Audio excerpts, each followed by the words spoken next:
अस्सलाम वालेकुम। आज जो लेक्चर है वो बहुत अहम है और इसको तवज्जो से सुनिएगा। और जो बच्चे नए आ रहे हैं या जिन्होंने मेरा यूट्यूब चैनल सब्सक्राइब नहीं किया, उनसे इल्तिजा है कि वो मेरा यूट्यूब चैनल ज्वाइन करें और इस तरह के जो मशक़ी कवायद के हवाले से लेक्चर्स हैं उन तक और आप तक बर वक्त पहुँच सकें, तो जल्दी से मेरे चैनल को सब्सक्राइब करें। और आज का जो लेक्चर है वो बहुत ही अहम है, तो गौर से सुनिएगा। इनमें बच्चों को बहुत मुश्किल दरपेश आती है और पेपरों में MCQs के हवाले से फिर बच्चे मुतमईन नहीं हो पाते या उनको समझ नहीं आ पाती कि अल्फाज कौन से हैं। तो मैंने इंतहाई आसान करके ये लेक्चर बनाया है, गौर से देखिएगा, इंशाअल्लाह ताला समझ आ जाएगा। सबसे पहले है ज़ू मानी अल्फाज। ज़ू दो को कहते हैं, अरबी लफ्ज़ है ज़ू।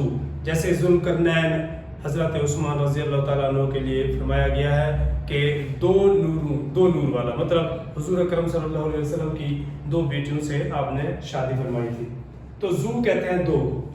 अब इसकी तवज्जो से कि ऐसे अल्फाज जिनकी इमला अदायगी एक हो लेकिन मानी दो या दो से ज्यादा हो, मानी बढ़ सकते हैं, ये ज़ू मानी की तारीफ है। मिसाल देखिएगा, अब लफ्ज देखिए तकरार है, इसकी इमला अदायगी एक है लेकिन मानी क्या है, दो है।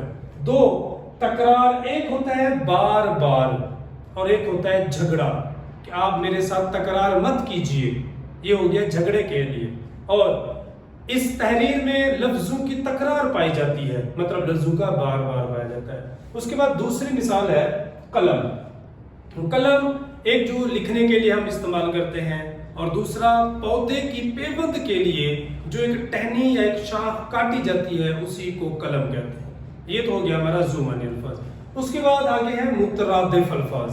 मुतरादिफ अल्फाज इंग्लिश में सिनोनिम्स कहते हैं, मतलब मिलते जुलते, एक जैसे, ठीक है, जिनके मानी एक जैसे हों। अब ऐसे अल्फाज जिनकी इमला अदायगी एक जैसी ना हो लेकिन मानी एक जैसे हों, मानी आपस में मिलते जुलते हों, इसकी वाज़ेह मिसाल देखिएगा, रोशनी और उजाला, इसकी इमला मुख्तलिफ, अदायगी मुख्तलिफ, इसकी भी अदायगी मुख्तलिफ, लेकिन मानी क्या है, एक जैसे है, रोशनी उजाला, उजाला रोशनी। उसके बाद देखिए रात और शब। रात की इमला और अदायगी मुख्तलिफ है, शब की इमला और अदायगी मुख्तलिफ है, तो इन दोनों के मानी फिर आपस में मिलते जुलते हैं, शब रात, रात शब एक जैसे। उसके बाद है बहादुर।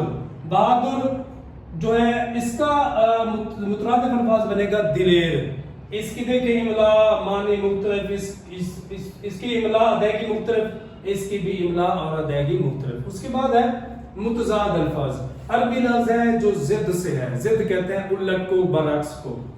तो इस तरह सुनिएगा कि ऐसे अल्फाज जिनकी इमला अदायगी एक जैसी ना हो और आपस में एक दूसरे की उलट हो, इमला भी एक जैसी ना हो, अदायगी भी एक जैसी ना हो, लेकिन आपस में क्या हो, उलट हो, मुतजाद अल्फाज हो, एक दूसरे की जिद पाए जाते हैं। जैसे अब देखें दिन, इसकी इमला अदायगी मुख्तलिफ, रात की इमला और अदायगी मुख्तलिफ, तो ये आपस में जो है मुतजाद अल्फाज है, जिद अल्फाज है। जैसे दिन जो है सूरज निकला हुआ होता है, रात जो जिस वक्त सूरज नहीं होता, तो एक दूसरे की जिद पाए जाते हैं। उसके बाद है शाम।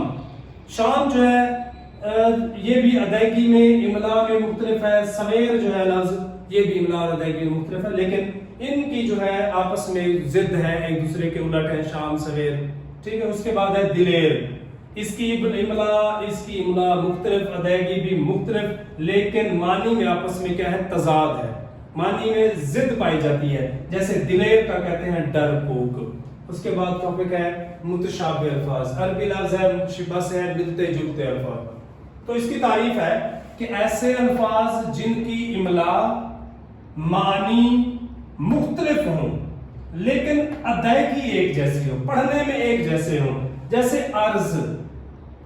अर्ज, अदायगी एक जैसी है, इमला मुख्तलिफ है, लेकिन मानी भी आपस में क्या है, मुख्तलिफ है। تو میں نے یہی لکھا ہے نا کہ ایسے الفاظ جن کی املا اور معنی مختلف ہو لیکن ادائیگی ایک جیسی ہو. عرض ان کو ادا کریں ایک جیسا ہے لیکن معنی اور املا جو مختلف ہے. تو ایک عرض ہوتی ہے التجا اور ایک ہوتی ہے عرض زمین. اس کے بعد ہے علم اور اس علم میں دیکھیں املا مختلف معنی مختلف لیکن ادائیگی آپس میں کیا ہے ایک جیسی ہے. تو علم ایک دو کو کہتے ہیں اور اس علم کا معنی ہے جھنڈا. تو یہ آپس میں جو ہے متشابہ الفاظ ہے. اس کے بعد ہے متلازم الفاظ. متلازم الفاظ جو ہے ایسے یہ ہوتے ہیں لازم و ملزوم. ایک لفظ جب ہم پڑھتے ہیں تو اس کے معنی یا اس کے ملتے جلتے الفاظ ہمارے ذہن میں آنا شروع ہو جاتے ہیں. اب میں پہلے تعریف اس کے بعد مثال دیتے ہیں.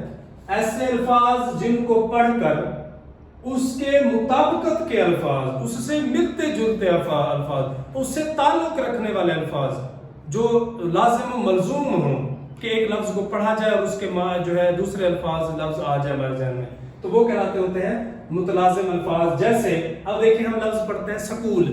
سکول سے ہمیں ذہن میں آ جاتا ہے بستہ ہوتا ہے, بورڈ ہوتا ہے, قلم, کتاب, بستہ, اساتذہ ہوتے ہیں, بچے ہوتے ہیں, کرسیاں ہوتی ہیں, میز ہوتی ہے. یہ ساری چیزیں جو ہے ایک سکول کے اندر. ہسپتال کے اندر اگر بات کریں, ہسپتال لفظ ہے, ڈاکٹر آ گیا, انجیکشن آ گیا, دوائی آ گئی, چیئرز آ گئی. تو یہ جو ہے اس طرح کی لوازمات جو ہیں اس سے مطابقت والے الفاظ جو ہیں وہ متلازم الفاظ کہلاتے ہیں. انشاءاللہ تعالیٰ امید کرتا ہوں آپ کو یہ لیکچر پسند آیا ہوگا اور سمجھ بھی آیا ہوگا انشاءاللہ تعالیٰ. اسی طرح جو ہے جڑے رہیے اور ہم آپ تک معلومات پہنچاتے رہیں گے. اور بقیہ انشاءاللہ تعالیٰ جو سوال کر رہے ہیں ان کے جواب ہم لازمی دیں گے. اور یہ بھی کسی بچے کا جواب تھا میں نے جو دیا ہے ان الفاظ میں, تو آپ بھی کمنٹ کریں, سوال کریں, ہم آپ کے سوال کا جواب دیں گے. بقیہ ہمارے یوٹیوب چینل جتوئی اکیڈمی کو سبسکرائب کریں. اللہ حافظ.